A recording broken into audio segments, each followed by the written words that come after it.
안녕하십니까. 서원대학교 유아교과의 재수님 최대인입니다.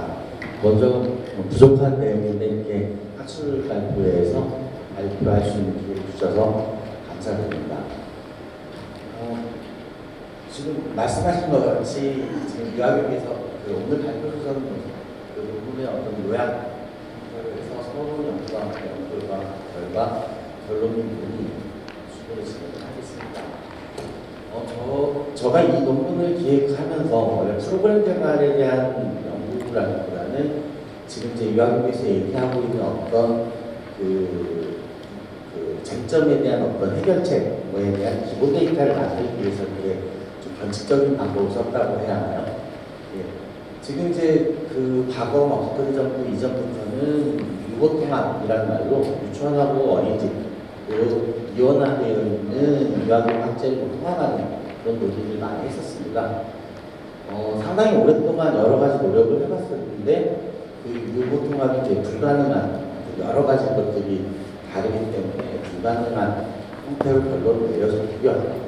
그리고 올해 이제 작년부터 그 문재인 정부가 들어서는 이 영역에 대한 어떤 패러다임, 그러니까 유보통합 유치원과 어린이집을 하나의 기관으로 만들어서 유아교육의 이 단일화를 하겠다라고 하는 부분을 그냥 이제 두 기관은 그대로 놔두고 격차를 완화하는 형태 정도로 이렇게 좀 패러다임이 바뀌었습니다. 그러니까 현 상태에서 서로의 존재를 인정한 채 격차를 완화하도록 하자라고 하는, 그러니까 한 발자국 뒤로 후퇴한 그런 정책이라고 볼 수 있는데요. 실제적으로 제가 지금 현재 유아교육과에서 유치원 교사 양성하고 유치원에 관련된 활동을 합니다만 또 반대로 저희 대학에서는 영양보육 트랙이라고 해서 교육교사 양성하는 어떤 학생 수들이 훨씬 더 많습니다. 그래서 저희 양쪽 학회나 양쪽 얘기 들을 때 여기 가서는 이게 좋겠다라고 얘기하고 저기 가서 이게 좋겠다는 감수처럼 왔다 갔다 하고 있는데요. 실제적으로 유치원과 어린이집이 그냥 서로 간의 목적이 다르다는 거에 저는 개인적으로 동의를 하고 있고, 그리고 현재 문재인 정부가 얘기하는 패러다임을 억지로 통합하기보다는 양쪽의 기관의 어떤 수준을 격차를 지금 완화시킨다라고 하는 부분에 동의를 하고 있습니다. 그 추진 방향이 저 개인적으로는 교육 프로그램의 질, 그 다음에 교육 시설의 질, 이 두 가지의 격차는 거의 완성이 되었다라고 보고 지금 마지막으로 얘기하고 있는 게 유치원 교사냐 보육교사냐라고 하는 그 두 교사의 자격 기준에 차이가 있다라고 하는 부분으로 마지막 이제 등급이라고 하는 교사의 질 등급 이런 것들이 논의되고 있습니다. 유치원 교사하고 보육교사의 가장 큰 차이라고 하는 부분들은 양성 기관의 차이 얘기를 하는데, 기본적으로 유치원 교사는 유아교육과라고 하는 학과에서 양성을 하고 있고요. 보육교사는 유아교육과를 뿐만 아니라 관련 학과에서 졸업까지 학점을 이수하는 방법을 사용을 합니다. 그러다 보니까 이제 유치원 교사의 아니면 유아교육과 보육과 쪽에서는 앞으로는 보육교사 양성에 있어서 유아교육과나 보육과라고 하는 학과제를 계속 주장을 하고 있는 상황입니다. 물론 저 역시도 일과 교수회의에서는 그게 옳지 않느냐라고 하는데, 실제적으로 우리 대학 상황에서 보면 유아교육과 전공은 35명, 그리고 보육교사는 약 80명 정도로 양성을 합니다. 그러니까 뭐냐면 요즘 사범대학 유아교육과 또 유아교육과들은 교육부가 정원 한개를 한정을 하고 있어서 정원 관리를 하고 있어도 더 이상 정원을 늘려나가거나 그런 부분이 좀 없습니다. 그러다 보니까 이제 지금 현재 각종 정책 토론에서 얘기하는 학과제 양성 방식은 바람직하지 않다라고 하는 게 제 개인적인 소감인데, 제가 정책적인 어떤 여러 가지 연구를 한다는 건 좀 부족함이 있고, 다만 그러면 지금 얘기하고 있는 309개, 712개 학과에서 양성된 보육교사의 보면 질을 학과가 아닌 다른 방법으로 긍정적이게 만들 수 있는 없겠냐 하는 걸로 이제 연구의 어떤 패러다임을 잡았습니다.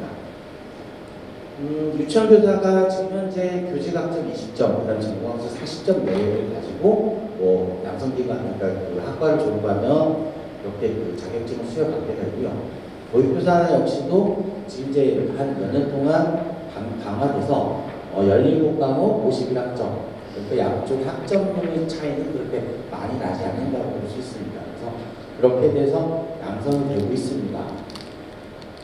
그런데 이제 계속적으로 그렇게 학점 이수 형태의 교육교사 양성기관의 질이 낮다라고 계속 얘기하는 건 지금 제가 다른 시각을 살펴본다고 하면 유아교육과는 이제 교육부에서 교원 양성기관이라고 하는 어떤 평가 절차를 거칩니다. 그래서 평가를 우수하게 받으면 그 기관은 이제 계속 학생들을 잘 양성할 수 있게 하고 평가가 나쁘면 질이 떨어뜨리는 이런 부분들에 대한 차이가 있어서 교육교사 양성기관은 좀 질이 낮다라고 하는 건지 아니면 이제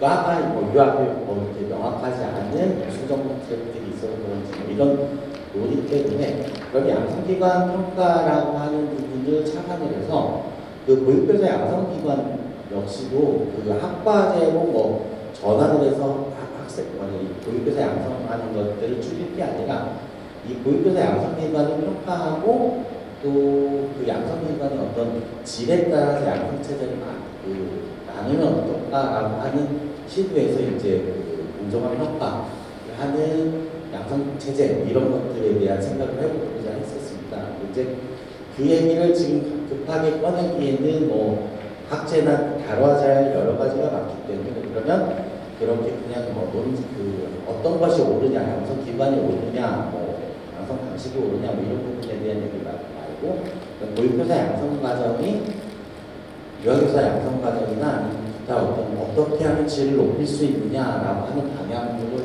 방향성에 한정을 줘서 저는 이제 교육교사 양성 과정을 다양한 방법으로 확장해서 이 양성 기관의 어떤 질을 높이는 방향 이런 부분에 대한 어떤 경험적 데이터 아니면 기초 데이터를 만드는 걸로 이 역할 방향을 좀 잡았습니다. 그러다 보니까 제가 오늘 와서 37번째 수업을 하고 있어요. 좀 더 많이 새로운 의견을 많이 받아들여서 좀 많이 받아들고자 합니다. 기본적으로 이번에 개발한 프로그램은 양성 과정에서 비교과 교육을 진행하는 것들을 핵심으로 삼습니다. 실제로 우리 대학의 경우 학과별로 비교과 활동, 요즘 대학 특성화라든지 대학의 어떤 영역평가 부분에서 정규 교과 과정으로 진행되는 거에 비교과 활동을 얼마나 잘하냐라고 하는 것이 큰 평가 기준이라고 볼 수 있고요. 그리고 특히나 이 비교과 교육이 학생들의 어떤 주도적 참여 그리고 역량을 개발하는 효과적이다 이런 선행 연구 및 대학 기관들의 어떤 평가에 많이 반영되기 때문에 본 프로그램은 교육과사 양성 과정에서 비교과 활동을 좀 장려할 수 있는 프로그램 모형 그리고 프로그램에 대한 평가 이런 부분들을 개발하는 방향을 삼았습니다. 그러니까 다시 한번 정리하자면 51학점의 교육과 교육 영역 외에 신년 교사들의 어떤 또 다른 영역이라고 할 수 있는 신년을 증진할 수 있는 비교과 교육 활동으로서 역량 있는 교육교사를 양성하려고 하는 커다란 모델이라는 연구를 진행을 하였습니다. 그래서 이제 교수기술과 교사 신념이 만들어지면 이게 좀 바람직한 양성기관의 모델이 될 것이다 이런 생각을 해봤고요. 그래서 본 연구에서는 교사 효능감 프로그램, 비교과 활동으로 진행할 수 있는 교사 효능감 프로그램은 비교과 활동을 진행 후에 자아전 중간과 교사 효능감의 어떤 증진 효과를 가지고 이 프로그램 기존의 프로그램보다 효과적이다. 그리고 그렇다 보니 비교과 활동을 양성기관에서 많이 진행해야 이런 형태의 연구 목적을 가지고 있습니다. 프로그램 설계는 사전과 후 검사를 통해서 정신에 대한 앞서 이제 내보는 방법을 사용했고요. 그다음에 선행 연구들에서 일반적으로 교육교사의 어떤 전적인 프로그램 효과를 보고 있는 자아정신감과 교수연감 검사를 해서 진행을 했습니다. 그래서 실험 집단하고 비교 집단 부분에서 프로그램을 진행을 했습니다. 화면에 보는 것처럼 지금 우리 대학에서는 한 2년째 교육교사 양성 과정에서 강의와 소위 형식의 현장 실무 역량 강화 비교과 프로그램을 진행을 하고 있습니다. 그래서 그 프로그램을 모집을 한 후에 한 프로그램은 이제 조금 지금 이번에 얘기하는 교사 효능감 증진 프로그램의 내용을 좀 방법, 양식을 좀 더 집어넣어서 두 활동이 어떤 차이가 있느냐를 보겠습니다. 결과, 프로그램 결과에서는 아무튼 현상 프로그램 적용한 집단이 좀 더 우수하게 나타난 것으로 되어 있습니다. 그렇게 해서 예비 교사가 이제 비교 활동에서 교사 해본다 프로그램 참여하는 것은 자아존중감과 교수님과의 긍정적인 효과가 있었다라고 결론을 내릴 수 있고요. 그리고 이제 교사학습 과정과 교수행동, 연구와 상호작용이 중요한 요인이라는 점에서 양성 과정에서 훌륭한 프로그램 모형이 이제 적용적인 효율성이 있다라는 첫 번째 결론과 두 번째로는 이제 이 연구의 프로그램에서 또 다른 결과라고 볼 수 있는데 양쪽의 프로그램, 비교 집단 프로그램하고 실험 집단 프로그램은 내용 요소로는 거의 비슷했습니다. 다만 내용을 진행했던 교수학습 방법에 어떤 차이가 좀 있었고요. 그래서 지금 현재 이 결과는 교육 내용의 효과라기보다는 교수학습 방법에 대한 적용의 효과라고 생각을 합니다. 그래서 비교 집단이 특히나 그냥 강의와 통이라고 하는 일반적인 교과 운영 방식을 사용하기 때문에 실험 집단에서는 아브라카토의 워크숍, 전월 쓰기, 역할극 등의 학생들이 주도적으로 참여할 수 있는 그런 프로그램을 적용해서 이런 효과가 있었다라고 하는 또 다른 것을 해봅니다. 그래서 교육교사 양성 과정에 제가 또 다른 그냥 제안스럽게 얘기하는 결론은 기적 수준 교양에서 비교과 과정을 계속 확대할 필요가 있다. 그리고 비교과 과정을 적용하는 다양한 연구가 추가가 필요하다라고 하는 상태로 연구의 결과를 냈습니다. 이상 마치겠습니다. 네, 수고하셨습니다. 예, 오늘 예비 보육 교사를 위한 교사 효능감 증진 프로그램이 자아 존중감과 교수 효능감에 미치는 효과라는 주제로 발표해 주셨고 잘 들었습니다. 그리고 좋은 논문의 토론에 참가하게 된 것을 감사드립니다. 4차 산업혁명으로 접어드는 오늘날 창의성은 더욱 부각되는 시기인데 창의성이 부각된다는 것은 인간 행동 유발에서 마음 깊숙한 곳에 존재하는 인간의 내면적 특성이 매우 중요하다는 것을 의미한다고 봅니다.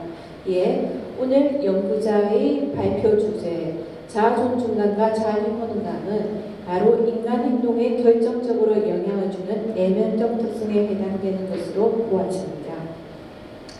따라서 일선 교육 현장에 나아갈 예비 보육교사들에게 반드시 필요하다고 보아지는 자아존중감과 교수 효능감에 대한 본 연구는 교육 현장에서 매우 가치로울 것으로 보아집니다.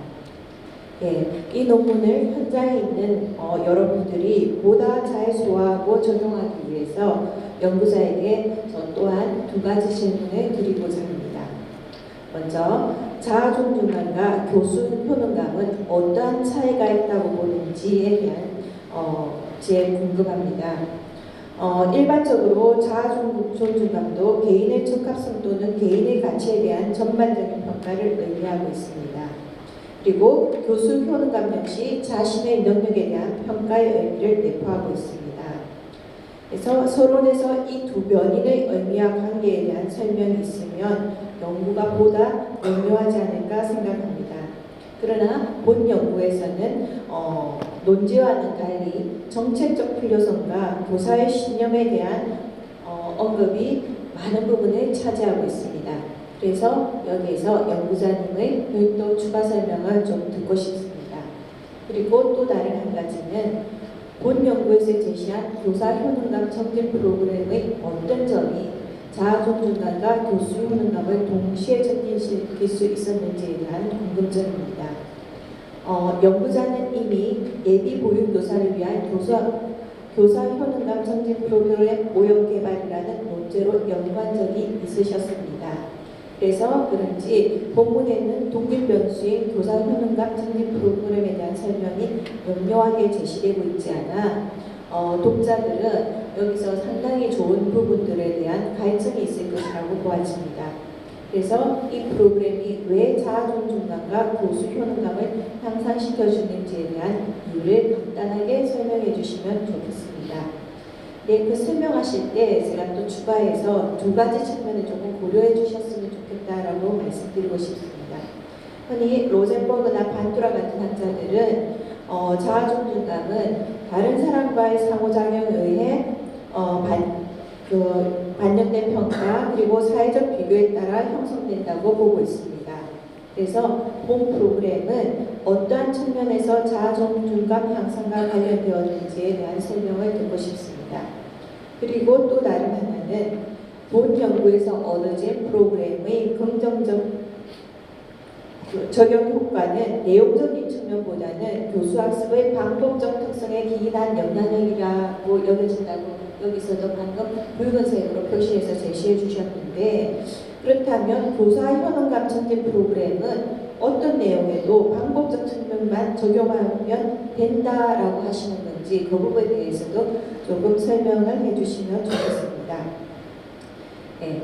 마지막으로 다시 한 번 더 문제의 적절함에 공감을 표하며 우리 교사의 감정들이 유아들에게 전염되어 교실의 모든 문제 수행의 문제를 야기하듯 정서적 측면과 깊은 관련이 있는 자아존중감, 교수 효능감을 주제로 잡은 연구자의 해안에 대해서 깊이 공감하면서 이 프로그램이 교육 현장에 널리 적용되었으며 널리 적용되기를 바라는 마음에 앞서 말씀드린 질문을 드렸습니다. 네. 정리하자면 연구자 개인의 평가로서는 자아존중감은 어떤 개인적인 어떤 신념이라고 생각을 하고 있고요. 그리고 교수요능감은 교사로서 나의 직무 업무 이런 부분에 대해서 내가 잘할 수 있다는 걸 믿는 어떤 신념. 그래서 그 자아존중감과 교사요능감은 이제 친구나 사촌이라는 표현을 사용하면 좋을 건데 교사로서 내가 가지고 있는 어떤 교육에 대한 신념을 교수요능감이라고 보고 있고요. 그리고 이제 교사이기도 하지만 개인으로서 나라고 하는 어떤 자신에 대한 긍정적인 생각 이런 것들을 자아존중감이라고 생각합니다. 여러 가지 얘기 중에서 제가 정확하게 말씀드릴 수 있었던 거는 지금 현재 유아교육 과정의 거의 대부분의 내용 기술 요소들이 저희가 노력을 합니다만 다문화 토의 형태로 좀 진행이 되는 한계점을 가지고 있습니다. 가르쳐야 할 내용도 많고 적용해야 할 것들도 많고, 그다음에 비교 발표도 저희가 많이 집단평가 프로그램처럼 적용해 보려고 합니다만 워크숍에 대한 어떤 준비라든지 활동에 대한 준비가 좀 어려워서 저 역시 2년째 진행하면서 이렇게 강의하면서 토론하는 정도의 형태를 진행했는데, 이번에 제가 말씀드린 프로그램의 어떤 내용들은 저희가 비교의 집단 프로그램에서도 똑같이 긍정적인 효과가 있습니다. 그러니까 보육교사가 어떤 일을 해야 하고 또 너희들은 긍정적인 보육교사가 될 수 있다라고 하는 부분으로 진행되는 현장신부 영양강화 프로그램 역시에서도 통계적으로만 차이가 있었지 자아존중감과 교수요능감이 하나 증진된 것을 볼 수 있습니다. 실제적으로 그 두 가지 것들의 효과들보다 좀 더 적합하다라고 생각을 했던 것이 이 교사가 좀 직접 주도적인 활동으로 참여했던 어떤 프로그램의 적용 방식이라고 생각을 합니다. 그래서 어떤 코칭 프로그램에서도 내용을 좀 참여를 해야 하고 기타 워크숍 프로그램들을 많이 참고해서 그 내용들을 어떤 지식에 대한 어떤 습득이라기보다는 본인이 주도해 볼 수 있는 어떤 그런 프로그램을 적용한 교수학습 방법에 대한 어떤 것들이 아까 말씀드린 교육 내용의 효과보다는 낫다. 그래서 이전에 수업 모형은 교육 내용을 한번 풀어봤던 것에 대한 두 번째 적용 영상 그렇게 답변드리겠습니다.